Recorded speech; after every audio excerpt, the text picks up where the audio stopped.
Back to first place in the AFC South all by ourselves again, and the dominance of the Indianapolis Colts in Jacksonville continues. Let's get it.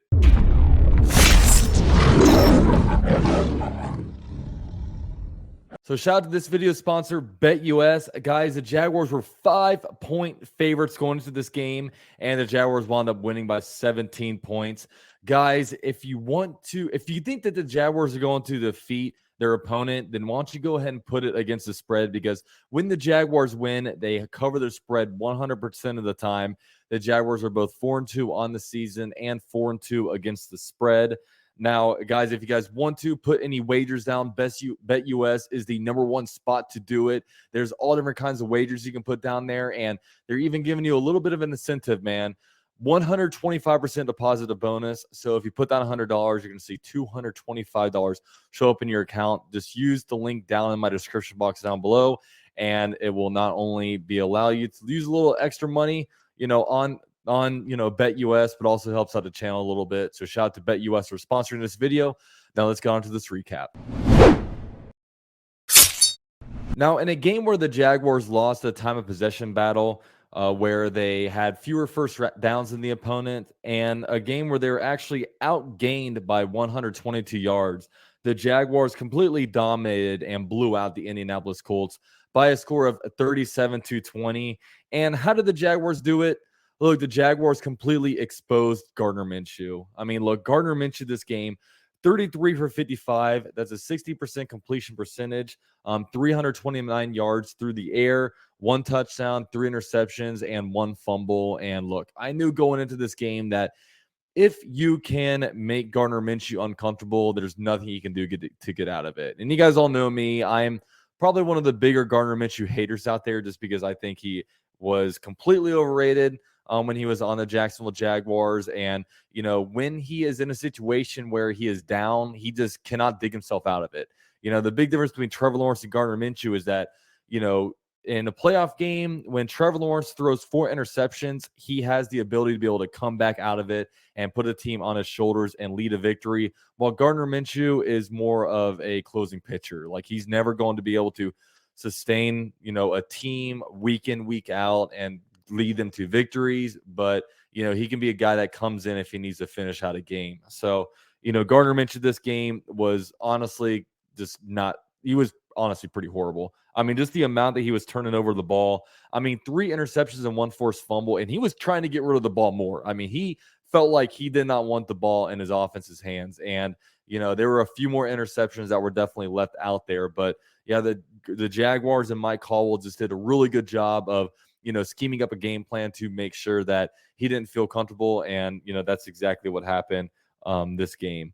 Now, this game started off, and look, the Colts had a pretty nice first drive. It led to the red zone, long, sustained drive, only ended in 3 points. But after going up 3-0, it was 21-6 at halftime. The Jaguars were leading. Then at one point in the third quarter, the Jaguars were winning 31-6. And then Indianapolis actually closed the game a little bit, where kind of the defense fell asleep and the offense kind of fell asleep a little bit. And the Jaguars were only up 31-20 at some point. And then the defense clamped down big time. The Jaguars did wind up winning 37-20. And look, and it's funny with the Jaguars right now, because Jaguars have 4 victories on the year, and 3 of those victories have come from double-digit games. And it's crazy because, we win these games by double digits, and we're like, man, we didn't play that well. Like, we should have done like a better overall game. And it's crazy. We're at the point in Jaguars fanhood where we're like complaining and we're not feeling good about double-digit victories. I mean, I remember so many times in the past we've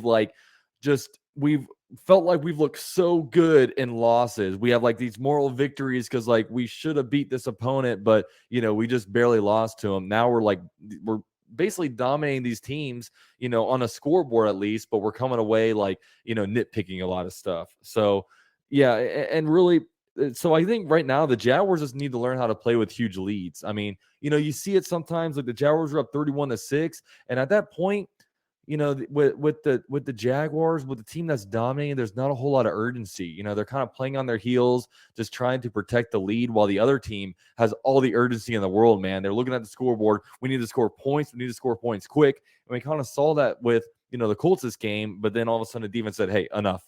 Just clamp down, do your job. And look, after that, they didn't wind up scoring again. So, that was really good from the Jaguars. And look, with this team, man, the defense is just really good.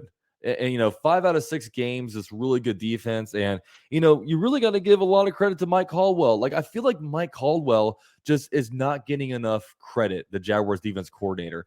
I mean, look, he doesn't have any big time game records or anything. I mean, Josh Allen, he's a great player and he's, having one of his best years of his career, but he doesn't have Jalen Ramsey at cornerback and, all the different all pros out there. He's making it work with the defense that he has, and he just knows how to get this defense going. He knows how to scheme up game plans, and, they're out there just putting in that work. And, shout out to Josh Allen. He got a strip sack this game.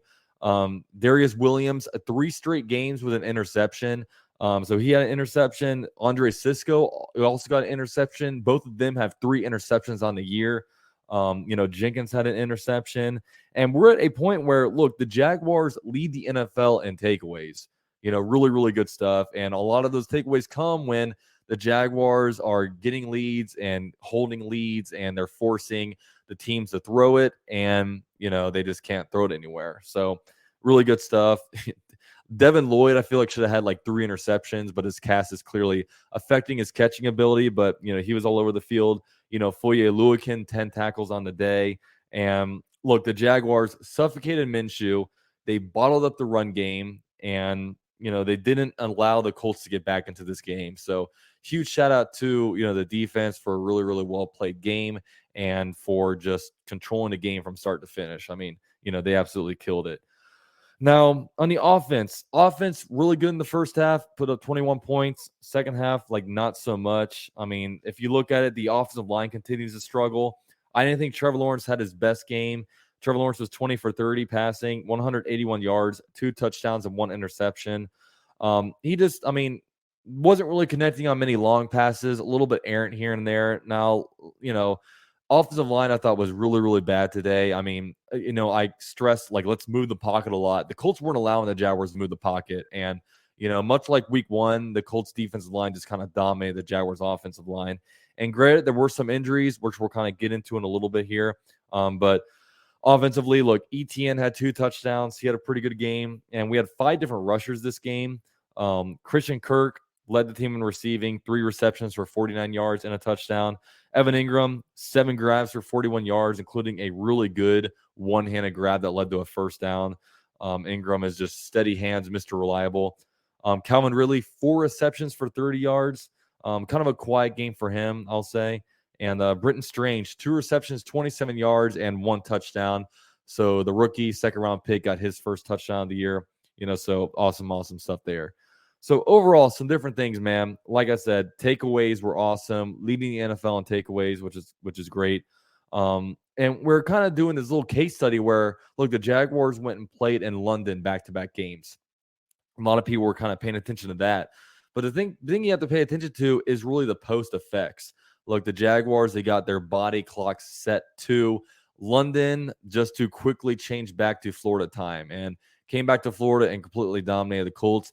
Now, I think it's part 4 and a final chapter to it, where now the Jaguars have to travel to New Orleans and play Thursday Night Football this week. So if they can somehow come out of that stretch 4-0, that would be absolutely unreal. Injury-wise, man, it was good to see Smoot back.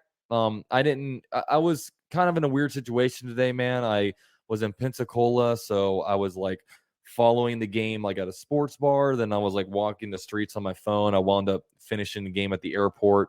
So just a bunch of moving around for me. So I didn't really get the look at how much Smoot was really in there, but I imagine he was definitely in on a limited snap count because I didn't really notice him, if I'm being honest. I didn't really know until after the game that he actually played.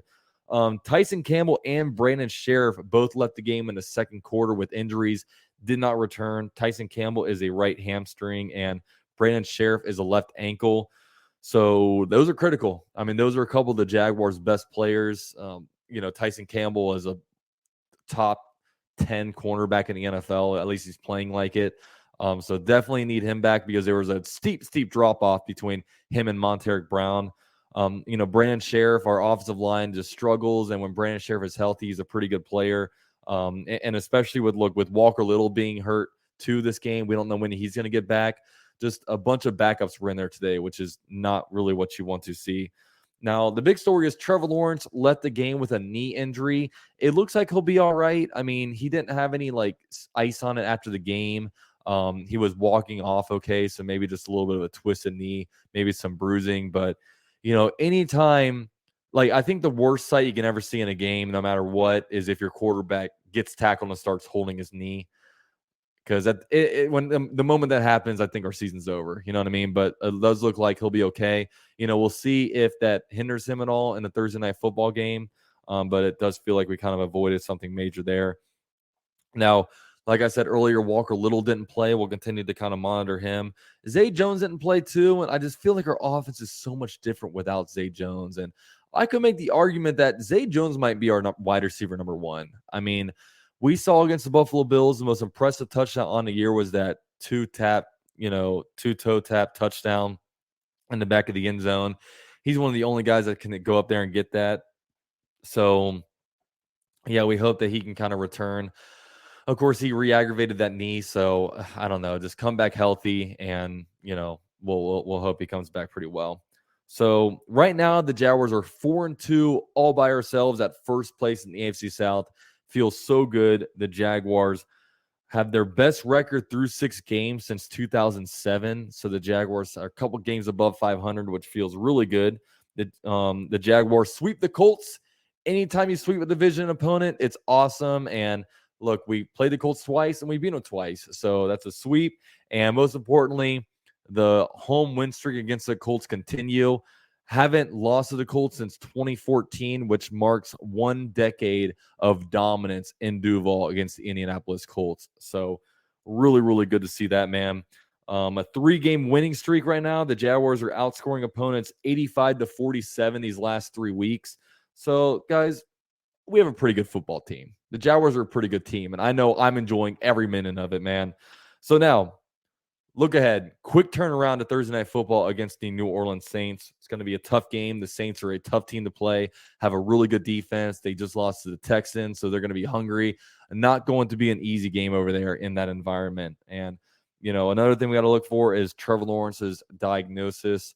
Hopefully he's all good to go. Hopefully it's just a little bit of bruising, some swelling, put some ice on it, and he's good to go. That's what we're all hoping. But to end this video, man, enjoy your victory Monday. Go talk some smack to your Colts friends. And, we're going to move forward. Quick turnaround to Thursday Night Football, where the Jaguars have an opportunity to go 5-2. 5-2. Wouldn't that be something? Can't wait. Drop a like for me if you guys can, and go Jags.